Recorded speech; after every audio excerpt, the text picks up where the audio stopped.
like that. I don't always remember that. Because it feels like I'm in the flesh. It feels like I'm in the world. And when I look at the world, how's it look to you? Grim. Huh? Grim. I can't hear you. I say grim. Grim, slim, messed up, busted, disgusted, not to be trusted.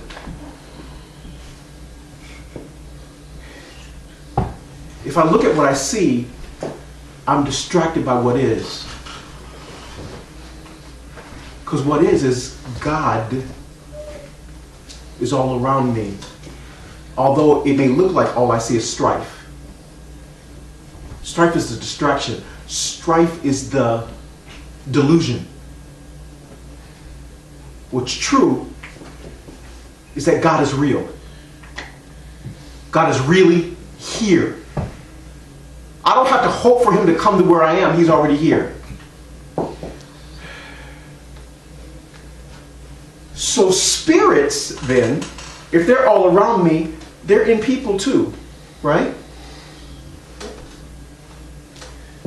Flip Wilson, the old comedian, used to have a saying when he'd get caught doing something, he'd say, the devil made me do it. Well, there's certainly a spirit that causes us to do wrong, a spirit that tempts us, a spirit that persuades us, a spirit that tricks us into doing something that we don't consider the outcome. It's temptation. It's deception.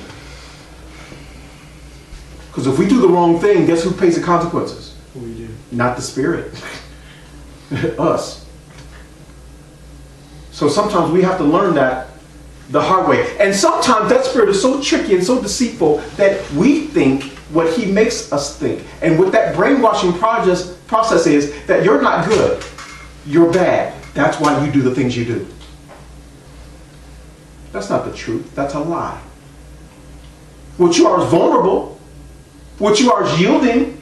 What you are is a failure at not falling for the temptation of the enemy, but you're not bad.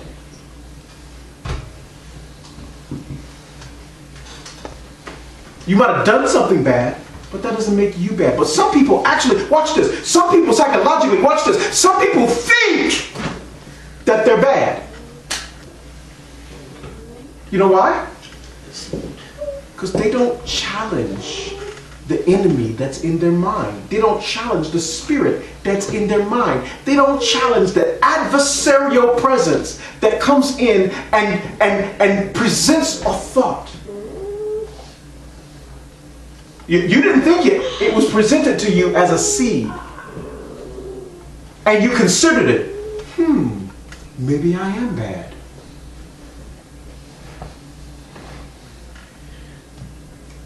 The Bible says that when wicked imaginations come, that we are to cast them down.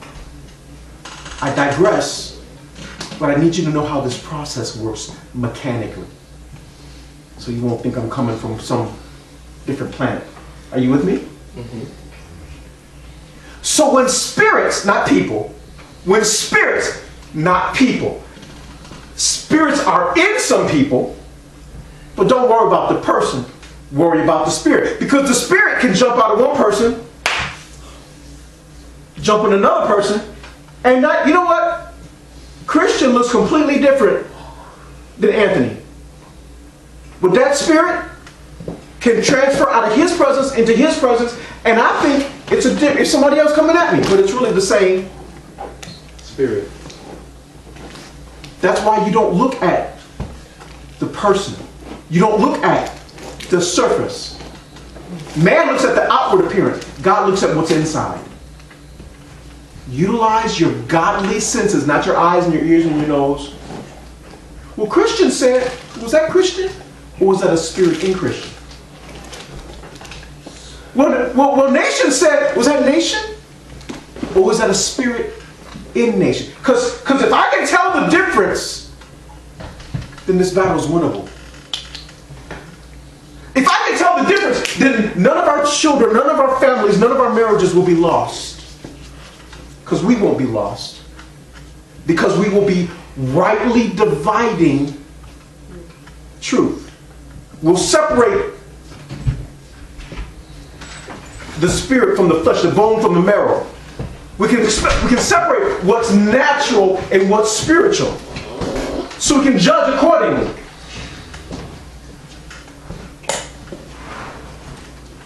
Don't believe every spirit, because a spirit might look like my daughter. I love my daughter. When I see her, when my eyes fix on her, I feel nothing but love. But guess what? An evil spirit can get in anybody, including me. Including me. I'm not immune. A spirit can have an effect on anybody. Have you ever? Anybody here ever said something you wish you never said? You ever said something to somebody that you love, that you care about, that you really didn't mean? Something that came out of your mouth and you like, later, after some time, at that moment, don't judge that moment, but later, you were like, I can't believe I said that. You have to know what motivates. Was it you, or was that spirit that you allowed in you? Because when you get angry, how many knows that anger is a spirit? How many knows that you could be angry but sin not? How many knows when you're angry, anger leads to sin? If you're not careful, you're going to say the wrong thing. You're going to do the wrong thing when you're angry. Best thing to do when you're angry? Let me go get some air. Let me get out of here before I say the wrong thing. Let me put some distance between me and you before girl. Woo!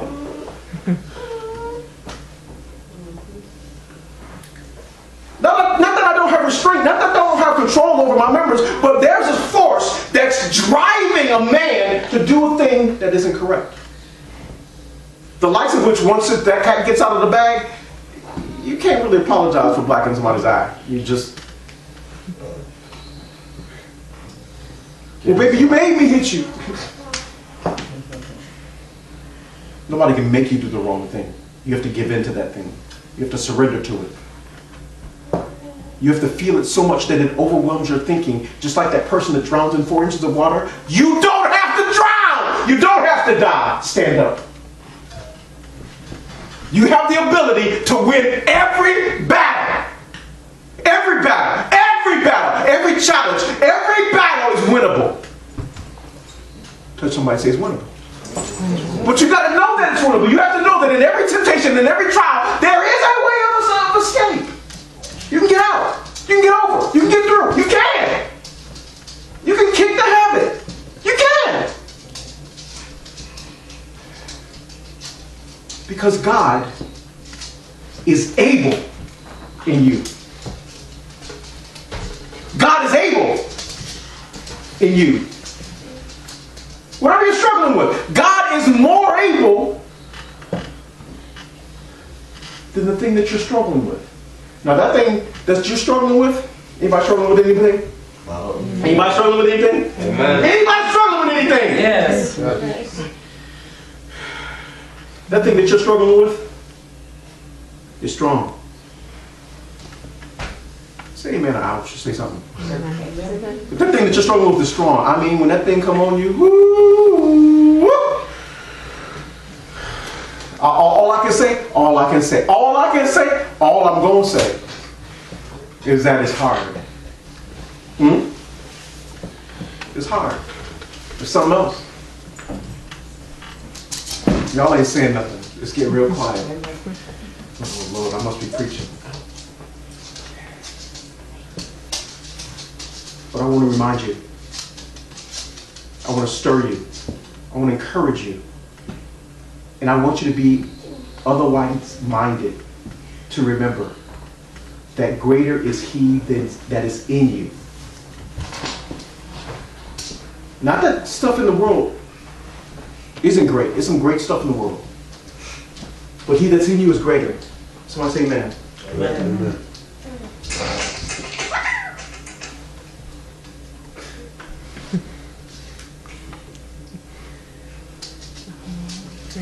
I concur.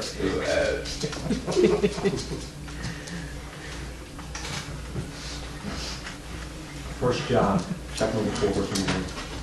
What's it say? Love, believe not every spirit. Don't believe every spirit. They're all around us. They're in people. They're in our friends, our loved ones. They're in our family. Spirits are. Don't hate your mother. Hate the spirit. Don't hate your kid. Hate the spirit.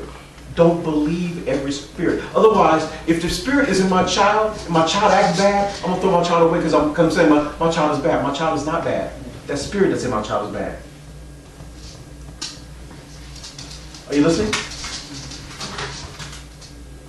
The spirit that's in my child is bad. My brother isn't bad. That spirit that's in my brother. My mom, my dad, my cousin isn't bad. The spirit that's in. Don't believe every person. No, we're not even on a person level here. We're not even looking at people. Because if you're looking at people, you're already distracted and you've already lost. Beloved, believe not every spirit. You got to look at this thing. You got to look at life. You got to look at everything that's going on around you spiritually. Because that's the only way you're going to win. That's your way out. That's your way beyond distraction. It's your way beyond consequence. You got to look at everything. Everything. You got to look at everything spiritually. Because there is a spirit in everything. There's a spirit in this dog. There's a spirit in the air.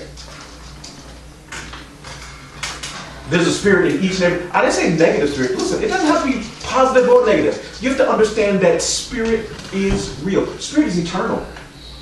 Spirits don't die.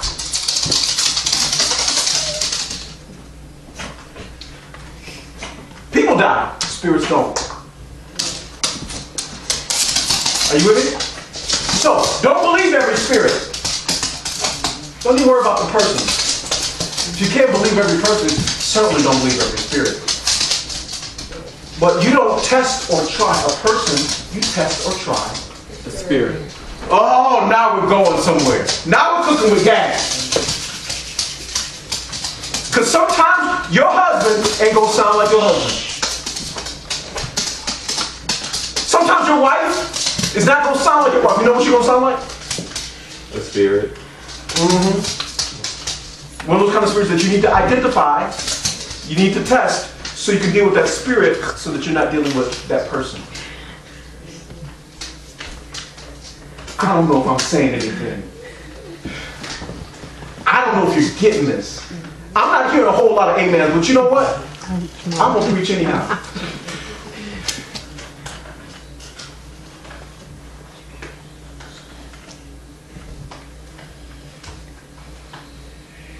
Sometimes your child isn't going to act like your child.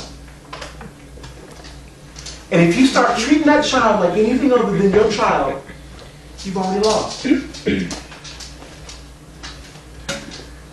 Don't worry about that child, worry about that spirit. Don't believe that spirit. Because if that spirit is wrong, and you identify that wrong spirit, we can fix this. This is fixable. Because every battle is winnable. Amen. Every battle. You got the stuff. You've been given the tools. You got the weapons that are not carnal. They're not fleshly. They're not earthly, but they are mighty. Amen. And you know what these weapons are? They pull down strongholds. They never lose a case. Read. But try the spirits, whether they are of God. You need to know, there's a spirit there, but you need to know if that spirit, listen, everybody has a spirit in them. You just need to know whether that spirit in them at that moment, in that juncture, is from God.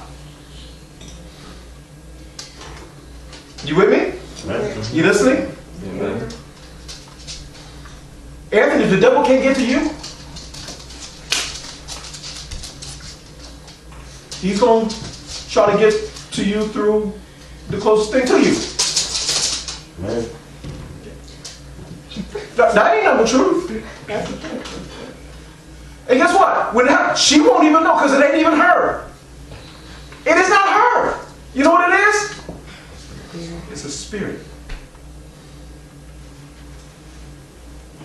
The kind of stuff where she'll be sitting around doing something and she'll be, I don't even know why I did that. I don't even know. Just give me a little bit. See, if we tell the truth, the devil we shame, but when we have truth, truth makes us free. Lies bind us. Lies lock us up. Lies restrict us. Lies make us feel like we need to tiptoe around stuff. We can't talk about that. Yes, we can. We need to deal with that right here, right now. Help me out, Matthew.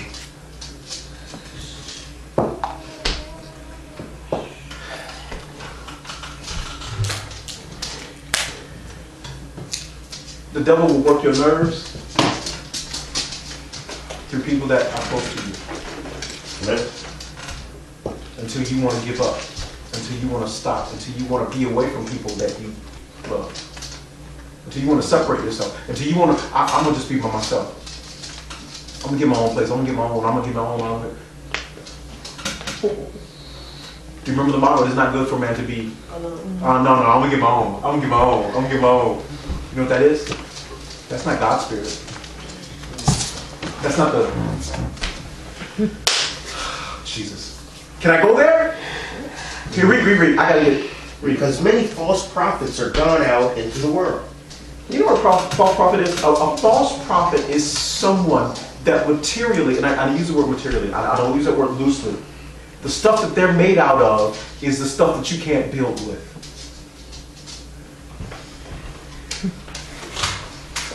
Okay, now we're about to get down to the story is told of 3 little pigs.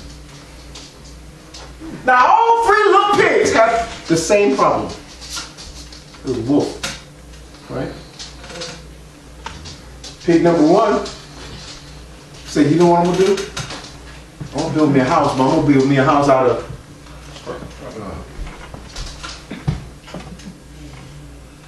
You know what his first mistake was?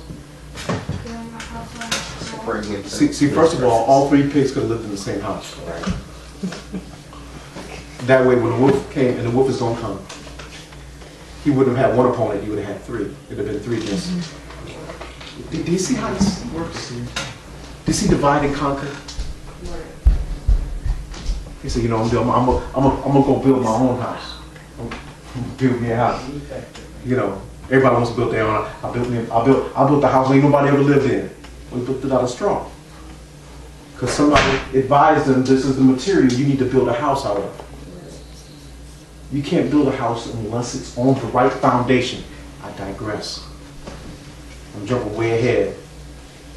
But except the Lord build the house, I don't care what you're trying to build with. The laborers labor in vain because it's going to fall.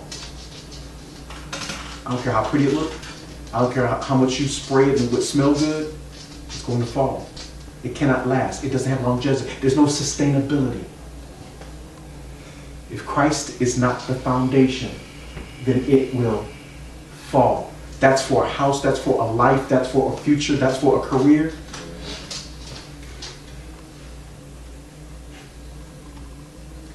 I'm going somewhere with this. It doesn't matter whether you sell furniture for a living. If Christ is not the center of your furniture selling, then there will be no success. Well, what about other people that are successful? Are they? Oh, they're building a house, and it's a big house, but it's going to fall. It's going to crumble. It cannot last. It will not be sustainable. It looks really nice now.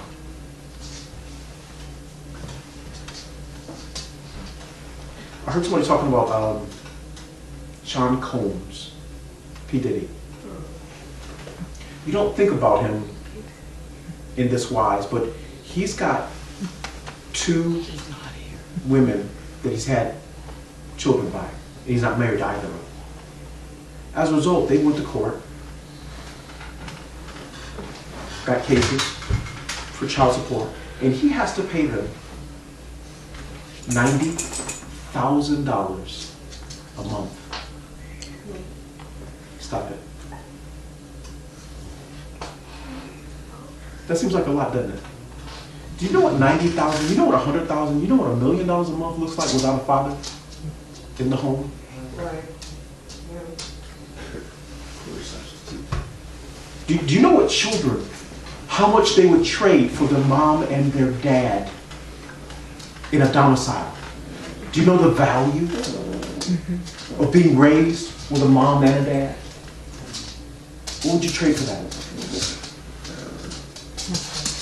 If you have it, if you don't have it, you wish for it, what would you pay for it? If you look at the surface, 90,000, well, they set. They're not set. It's not sustainable. It's not winnable. It can't last. They're building, but they're building on a foundation that can do nothing but the stories told about 3 little pigs. Second little pig. He saw his brother's calamity. He said, I'm not going to build by straw. I'm going to build my house out of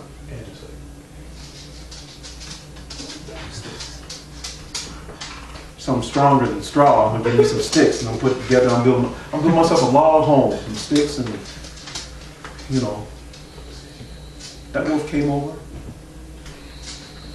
put that family through tests and trials. You know what happened to the house? They got divorced. The Child Protective Services came in and took the children. Daddy got depressed. He lost his job. Robbed a liquor store, got put in prison. The house made out of sticks fell.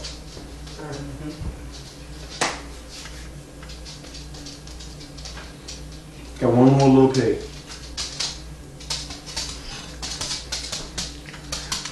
He saw his brother, Wolf Huff and Puff. He saw his other brother, Wolf Huff and Puff. He said, we'll make my house out of bricks. The wolf came, huffed and puffed, had an asthma attack. Said, I can't do this no more. I forgot my inhaler. He went home.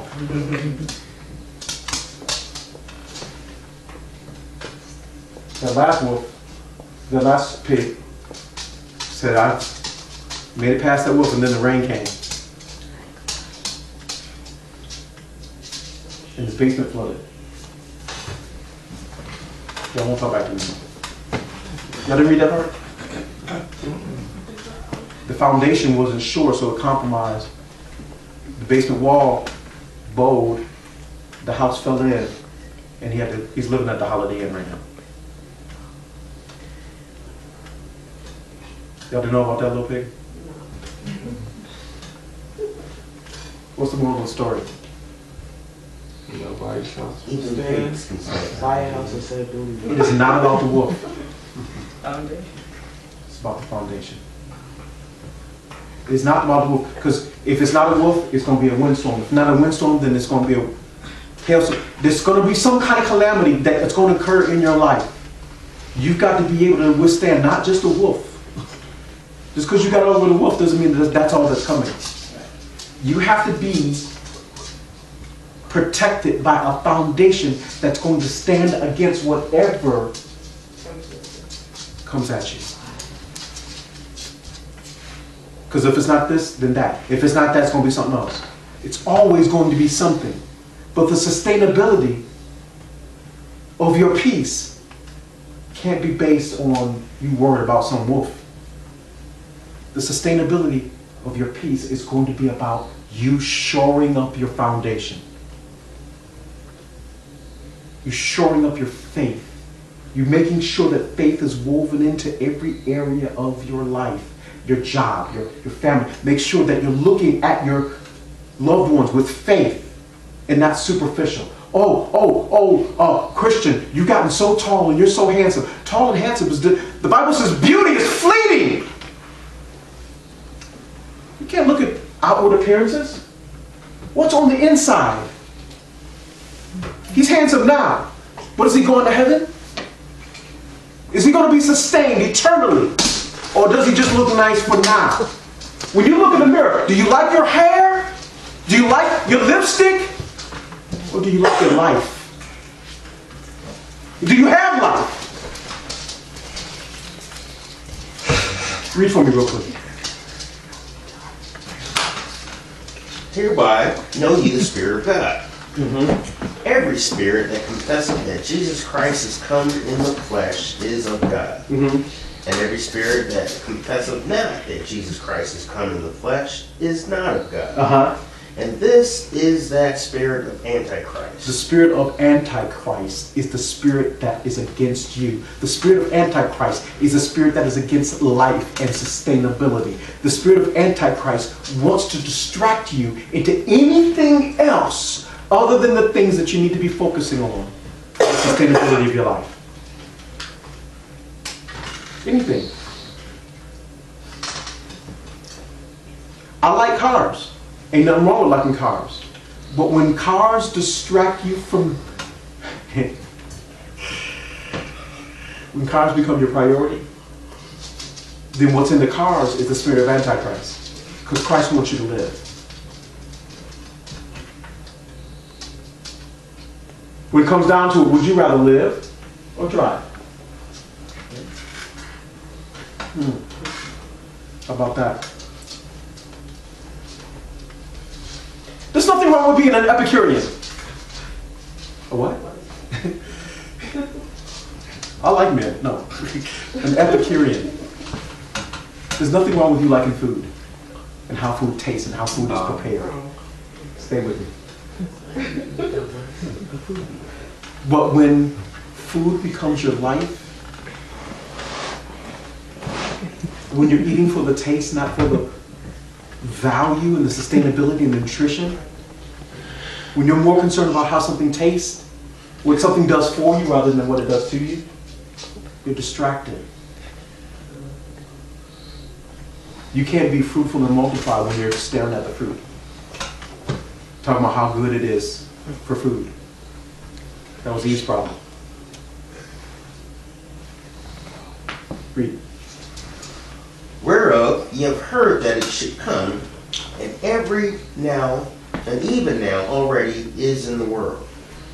Ye are of God, little children, and have overcome them, because greater is he that is in you than he that is in the world. They are of the world, therefore speak they of the world, and the world heareth them. We are of God, he that knoweth God heareth us. He that is not of God heareth not us. Hereby know we the spirit of truth and the spirit of error. Beloved, let us love one another, for love is of God, and everyone that loveth is born of God and knoweth God. Skip on 18. There is no fear in love, but perfect love casteth out fear, because fear hath torment. He that feareth is not made perfect in love. Here's what God does not want you to do. The thing that we're doing right now. Have fear.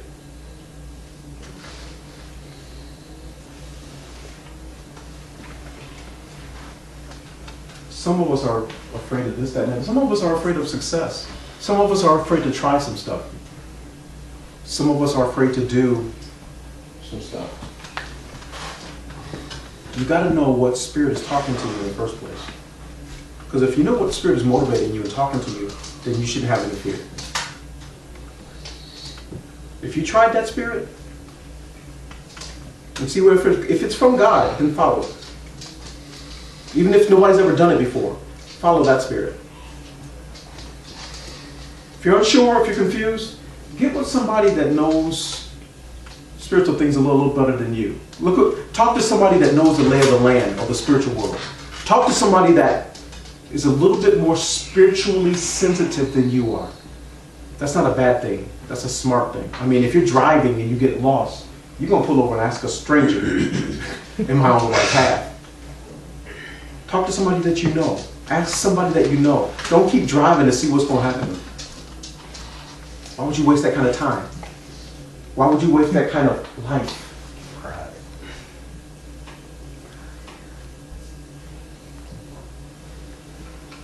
Don't you know that every battle is winnable?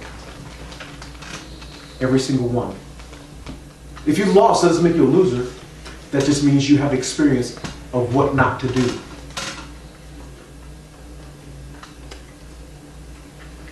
Doesn't make you a winner either, because a winner is not about you, but it's about following who's in you. Christ in you gives you hope. Hope of never losing. You haven't never lost, but you have the hope of never losing because in you is Christ. And through Christ, you can do all things.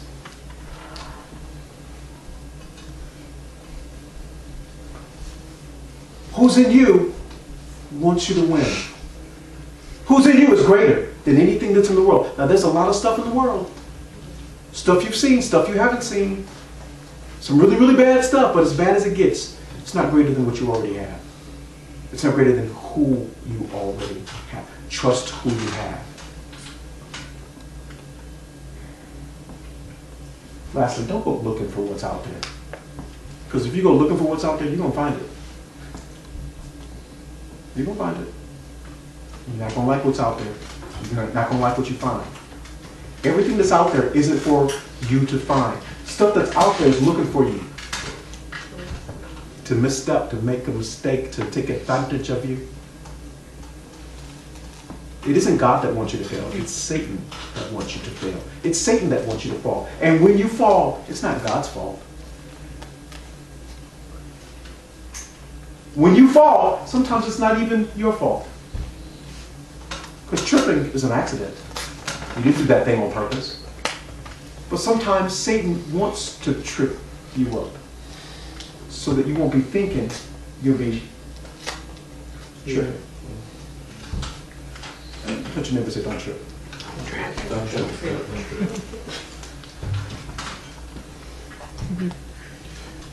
God is able.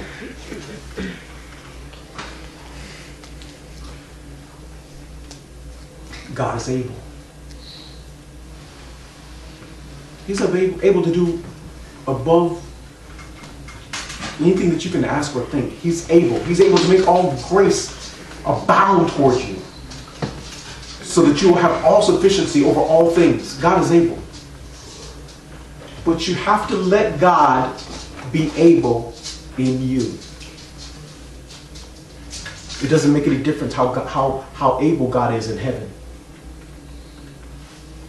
That's not relevant. It's not impacting. It's not personal. It's not connected. It doesn't matter how able God is in heaven or how able God is in everybody else. God has to be able in you. In order for God to be able in you, you have to let God be able in you. There's only one thing that stands between you and the ability of God in you. There's only one thing that stands between you and the ability of God in you. Sin. Sin's a problem. It's a real big... Sin is the only thing that separates you from having access to the ability of God. Did you hear me? Sin is the only thing. Sin is the one thing we don't like to talk about. Because I'm saved. That doesn't make you impervious to sin. It doesn't make you susceptible to sin. What you have to do is avoid sin, like the plague. Because sin is the only thing that will separate you from the ability of God. You have the ability of God in you. Greater is He that's in you than he that's in the world. But sin will make the power of God in you benign. Sin will atrophy the power of God in you so that you have access to it, but you don't have the power of it.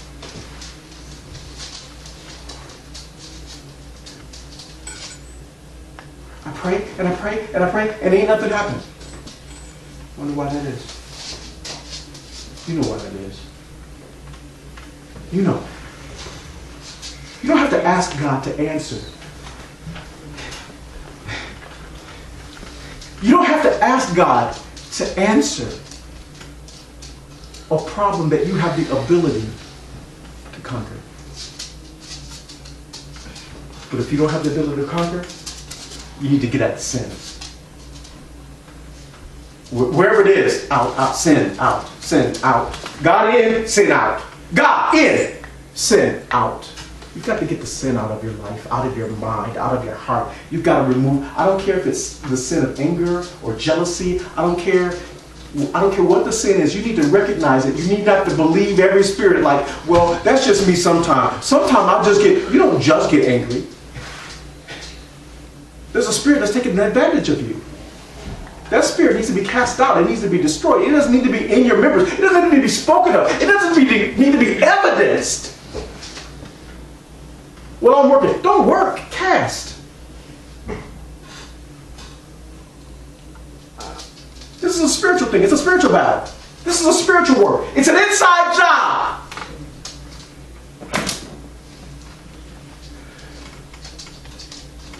Every battle is winnable. God set you up to win. But Satan wants us so distracted that we're not looking at God or the power of God. We're looking at us and what we're unable to do. Woe is me. Can somebody come help me? Lord, help me with this, that, and other. God said, I'm in you. I'm with you. I'm around you. You're in me. But if you're powerless, it's not God's fault. It's because there's something blocking you from accessing what you were born to flourish in. Your immune system runs off of vitamin D. You don't have to run to CVS and grab vitamin D. All you do is run outside and bask in the sun. Sunlight strengthens your immune system. Your immune system fights stuff in your body that's not supposed to be there. But God made that natural.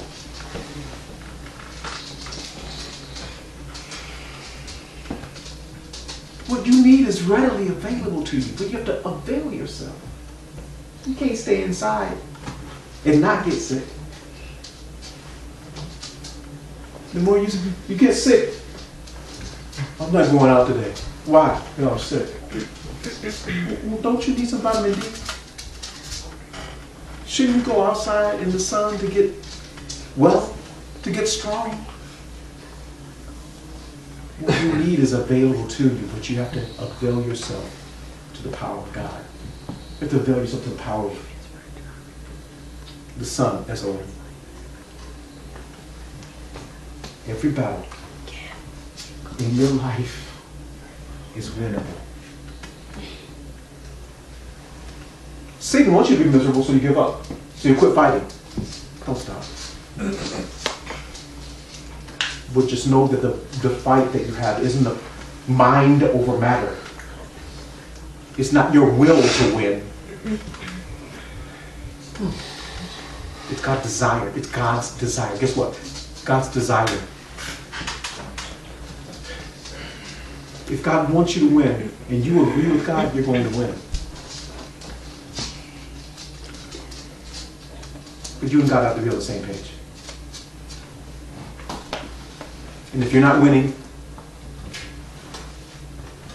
there's some kind of dichotomy, there's some kind of division. It's not that God is doing something, it's not because God's mad at you. God wants you to win. He always wants you to win. He never wants you to lose. But you got to see what God wants and get on the same page as Him.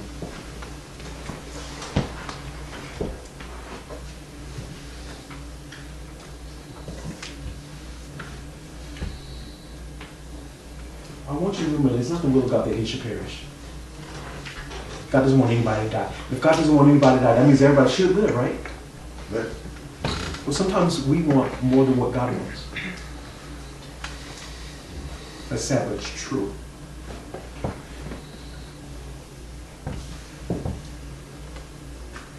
You've got to want to please God more than you want that thing that's trying to trip you up.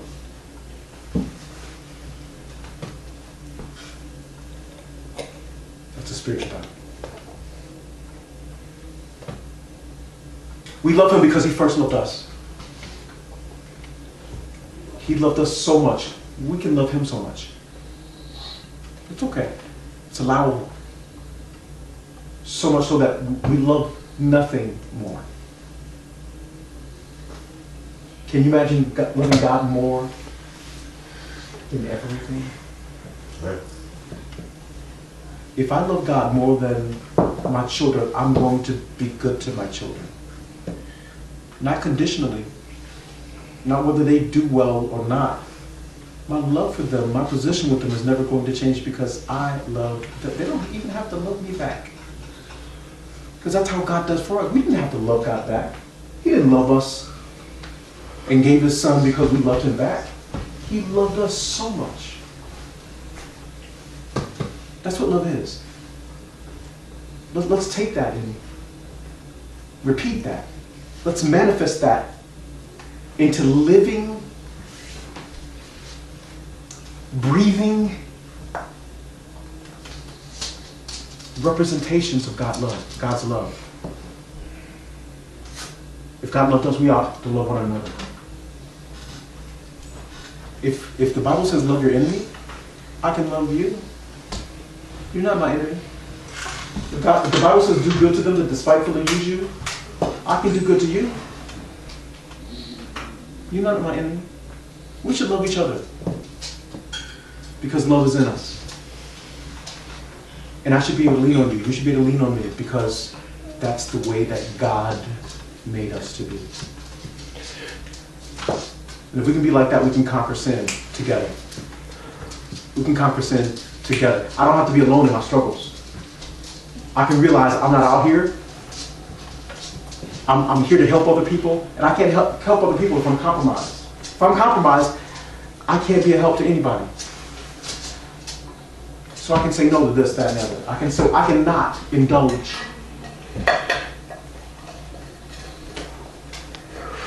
I'm trying not to get too specific because I intentionally don't want anybody to be embarrassed. But I can say no to sin.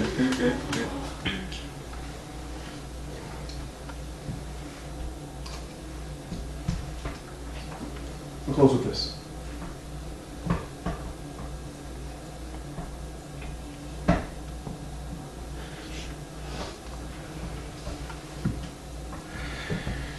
I need you.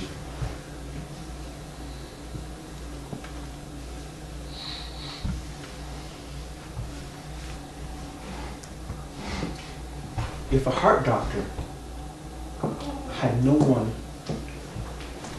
with heart problems, he'd be unemployed. If a dentist had nobody that had a problem with their teeth, he'd be unemployed. God is filling me every day with experience and knowledge. Sometimes, Matt, it comes so fast and so quick. I'm like telling God, can you slow down? I barely got the last thing you just showed me. The more he shows, the more he's pouring out his spirit, the more dangerous we become. The more dangerous we become, the more the enemy is going to attack us. And me.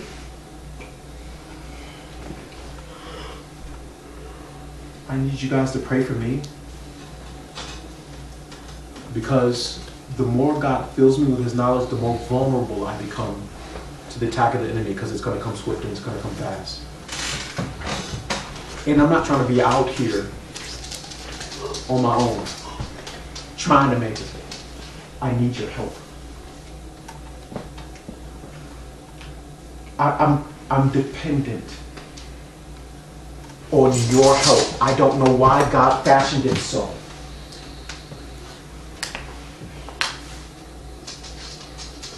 There were 12 brothers, which became 12 tribes, and Levi did not have an inheritance because God said that your brothers are your inheritance.